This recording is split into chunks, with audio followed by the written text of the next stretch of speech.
MP Kesineni Nani సంచలన comment చేశారు.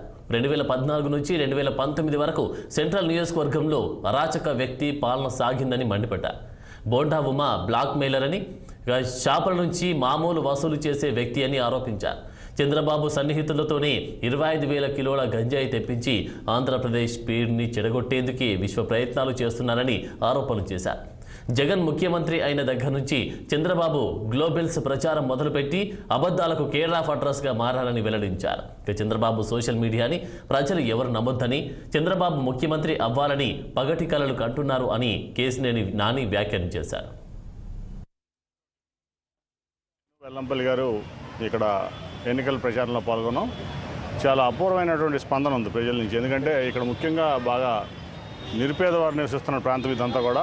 ప్రతి ఒక్కళ్ళ ఇంట్లో కూడా సంక్షేమ పథకం వెళ్ళడం వాళ్ళందరికీ కూడా చాలా ఆనందంగా ఉంది. ప్రతి ఒక్కరికి మళ్ళీ జగన్మోహన్ రెడ్డి గారికి మాత్రమే మేము ఓటేస్తాం, ఫ్యాన్ గుర్తు మీద ఓటేస్తాం అని చెప్పి ప్రతి ఒక్కరు కూడా చాలా సంతోషంగా మమ్మల్ని చూడంగానే చిరునవ్వుతో చెప్తున్నటువంటి పరిస్థితి కనపడతా ఉంది.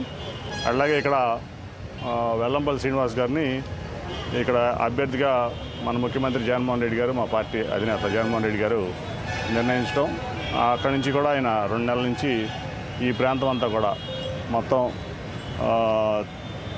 తిరిగి ప్రచారం చేసుకోవడంతో, అట్లాగే ఈ ప్రాంత సమస్యల పట్ల చాలా త్వరగా అవగాహనకు వచ్చి మరి అన్నింటినీ కూడా ఇబ్బంది లేకుండా ముందు పరిష్కరించారు. రేపు